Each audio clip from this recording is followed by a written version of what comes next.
हाय दोस्तों। तो कैसे हैं आप लोग। तो देखो हम लोग क्या करेंगे कि आज हम लोग क्वेश्चन सॉल्व करेंगे। पुली बेस्ड होगा। पर वो जो क्वेश्चन होगा, अभी हम लोग क्या मानते थे, जो पुली का मास होता है वो जीरो होता है, मतलब जो पुली होता था वो मासलेस होता है। अगर अब हम लोग क्या करेंगे कि अगर पुली का कोई मास हो, वो उसका कोई मोमेंट ऑफ इनर्शिया हो, तो हम क्या करेंगे कि उससे दो ब्लॉक ब्लॉक अगर लटके हों तो क्या करेंगे, हम उनमें फाइंड करेंगे कि उनका आइसोलेशन कितना होगा, उनमें टेंशन के प्रत्येक स्ट्रिंग में क्या होगा, उसमें टेंशन कितना होगा। जैसे हम एक एग्जांपल लेते हैं, फिर एग्जांपल से हम लोग समझने की कोशिश करते हैं। तो देखो क्या होता है। सपोज यहाँ पे एक पुली है जिसका कुछ मास है, मास m, रेडियस r। क्या लेते हैं, मास m, रेडियस r। यहाँ से एक m1 और m2। हम लोग क्या करेंगे, यहाँ से एक m1 और m2 दो ब्लॉक लेते हैं, जहाँ पे m2 जो होगा वो m1 से बड़ा होगा। सपोज इसमें टेंशन T1 T2 है और इसमें T1 है। अब देखो क्या होता है। देखो इस क्वेश्चन में हम लोग क्या है, एक्चुअली ये जो क्वेश्चन है वो हमारा रोटेशनल मोशन का है। ये क्वेश्चन NLM और रोटेशनल मोशन दोनों का कंबाइंड क्वेश्चन है। क्यों? क्योंकि जो देखो अभी हम लोग जो पढ़ते थे उसमें था कि इसको हम मासलेस मानते थे। तो इसका जो m था वो जीरो था। अभी हम लोग मतलब क्वेश्चन जब इसका रिजल्ट निकालेंगे उसमें हम m की वैल्यू जीरो रखकर हम देखेंगे कि क्या होता है। पर इसमें क्या है कि इस बार जो है इसमें जो इसकी वैल्यू है m की वैल्यू लगभग जीरो नहीं है, मतलब जो पुली है उसका कोई मास है। अगर मास है और पुली क्या है, एक डिस्क टाइप है, तो इसका कुछ रेडियस होगा। और हमें पता है कि moment of inertia equal to कितना होता है, mr²/2। डिस्क का ये होता है। तो फिर क्या होते हैं, यहाँ से हम निकालते हैं T2। अब देखो यहाँ पे हम लोग देखते हैं T1 और T2 क्या होगा कि ये अलग अलग क्यों आया। मतलब यहाँ पे अभी तक हम लोग जो पहले क्वेश्चन सॉल्व करते थे उसमें क्या होता था, अगर ये m1 है और ये m2 है और ये हमारा पुली था, तो अगर T इसमें था तो T इसमें भी था। क्यों? क्योंकि ये इस पर सरक रहा है, क्या बोलते हैं, सरक। और ये मतलब जैसे ये होता है कि अगर मान लो यहाँ पे है, हमें इसको घुमाना है, तो यहाँ से हम खींचेंगे। अगर हम ये रस्सी खींच रहे हैं, मतलब ये रस्सी इस पर सरक नहीं रही है, इनके बीच कुछ फ्रिक्शन फोर्स लग रहा है। जैसे होता है कि हम क्या बोलते हैं कि जैसे हम कुएं में से जो होता है पानी निकालते हैं बाल्टी से, तो क्या होता है जब हम उसे खींचते हैं तो क्या होता है, जो उसका पुली होता है वो घूमता है। तो उसमें क्या होता है कि टेंशन जो होता है, जो हम खींचते हैं जिस वाले से, उसमें टेंशन ज़्यादा होता है। अब इसे हम खींचेंगे और ये सक रहा, तो इसका टेंशन इसके टेंशन से ज़्यादा होगा। तो ठीक उसी प्रकार ये इसे घुमा रहा है, मतलब ये ज़्यादा होगा तभी तो ये घूमेगा। मतलब दोनों में अगर T1 और T2 बराबर हो, क्या होगा, T1 और T2 अगर मान लो बराबर हो, नेट टॉर्क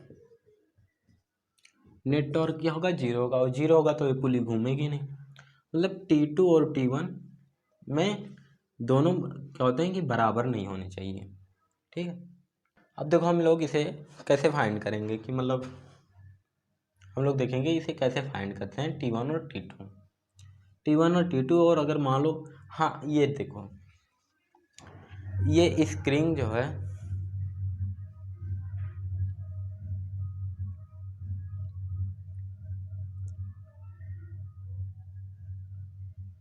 देखो हम लोग क्या करेंगे कि जो ये स्ट्रिंग है, देखो स्ट्रिंग की लंबाई में तो कोई चेंजिंग नहीं हो रही है, स्ट्रिंग की लंबाई में कोई भी चेंजिंग नहीं हो रही है, तो जितना इसका एक्सीलरेशन होगा सेम इसका भी एक्सीलरेशन ही होगा। क्यों? क्योंकि अगर हम यहाँ पे कोई ब्लॉक लगते हैं और खींचते हैं तो क्या होगा कि अगर ये स्प्रिंग रबर टाइप है तो ये जल्दी बढ़ जाएगा, ये बाद में उग जाएगा। लेकिन अगर ये नहीं बढ़ा तो जैसे हम जितना फोर्स यहाँ पे लगाएंगे उतना फोर्स यहाँ पे भी लग रहा है, यानी जितने एक्सीलरेशन से ये पार्ट चल रहा है उतने एक्सीलरेशन से ये भी चलेगा। तो सेम इसी प्रकार ये स्ट्रिंग की लंबाई में कोई भी चेंजिंग नहीं हो रही है, तो क्या होगा कि जितने फोर्स से मतलब क्या होगा कि जितने एक्सीलरेशन से या जितनी वेलोसिटी से ये जा रहा है सेम वेलोसिटी से ये वाला भी जाएगा। तो चलो हमको क्या पता है, सेम हम अभी क्या करेंगे NLM का लगाएंगे इस पर। देखो इसका क्या नीचे की तरफ लग रहा है M2G, तो देखो क्या होगा M2G minus T2 equal to M2, ये इक्वेशन 1 हो गया हमारा। इसमें हम NLM लगा रहे हैं, T1 ज़्यादा है और M1G कम है, यानी ऊपर की तरफ जाएगा, तो क्या होगा T1 minus M1G equal to M1A, दूसरा हो गया। अब देखो क्या होता है, देखो हम लोग क्या बोलते हैं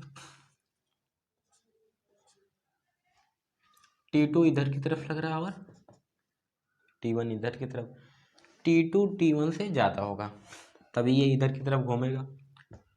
तो इस पर क्या होगा, हमें पता है F net into R is equal to I alpha.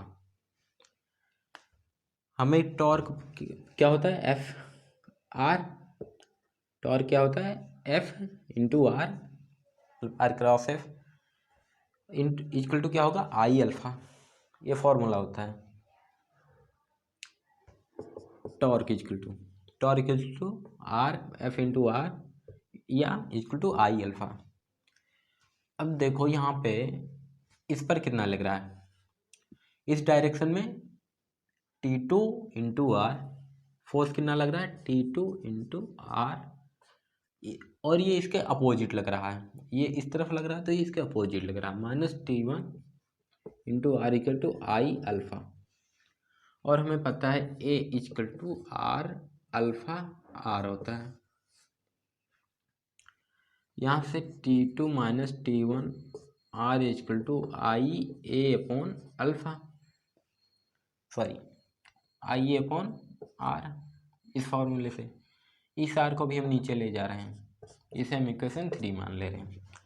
देखो अब हम लोग क्या करेंगे, इक्वेशन 1 2 3 को जोड़ देंगे, 1 + 2 + 3 हमारा क्या बन जाएगा M2G, देखो minus T1 minus T2 plus T1 minus M1G, इसे जोड़ेंगे plus T2 minus T1 equal to M2 plus M1 plus I upon R square into ये हुआ।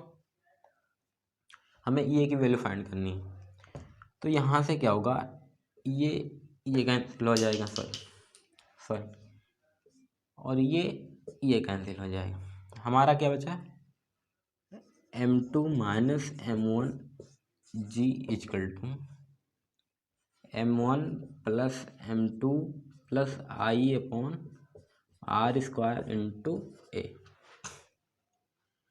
तो ये बराबर क्या हो गया, ये इक्वल टू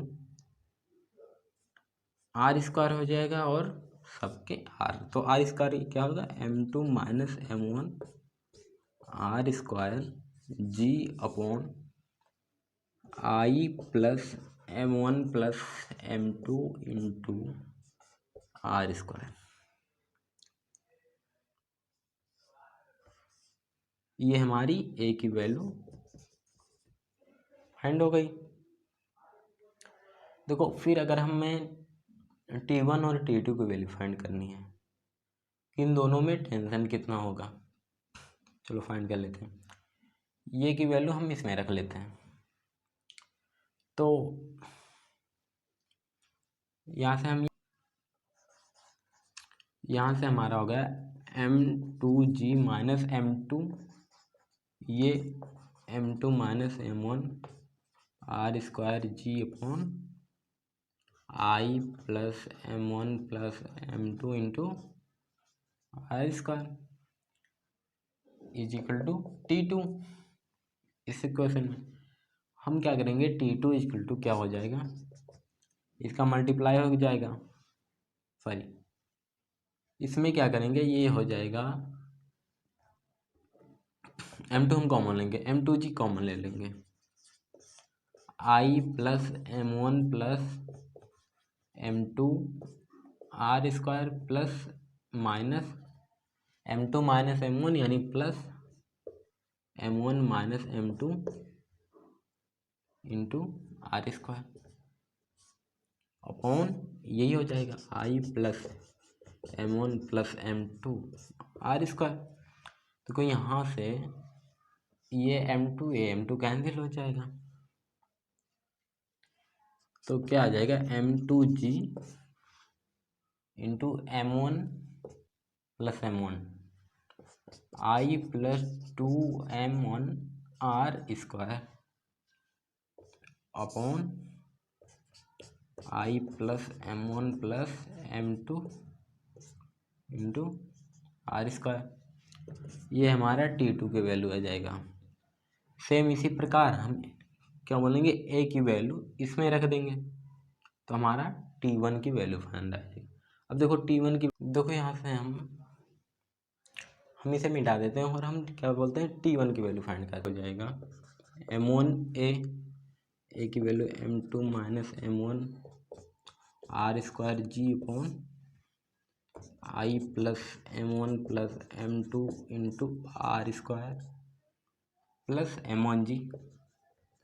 इसमें भी हम m1g कॉमन ले लेंगे, क्या बचेगा m2 minus m1 R square plus I plus m1 plus m2 R square upon I plus m1 plus m2 R square. तो कोई यहाँ से क्या कैंसिल होगा, m1 और m1, यहाँ से आएगा m1g plus I plus 2m2 R square upon I plus m1 plus m2 R square. ये हमारी T1 की वैल्यू फाइंड हो गई। इसी प्रकार हम और भी क्वेश्चन सॉल्व कर सकते हैं इस पर। ठीक है, आज के लिए इतना ही। और भी हम लोग क्या बोलेंगे, अलग ऐसे ऐसे इंटरेस्टिंग क्वेश्चन लाएंगे जो मतलब आपको क्या करेगा कि आप जेईई मेंस या एडवांस देंगे या फिर नीट का एग्ज़ाम देंगे, अगर उसमें फिजिक्स में क्या होगा, ऐसे छोटे छोटे क्वेश्चन मतलब कॉन्सेप्ट होते हैं जो आपके क्लियर हो जाएंगे।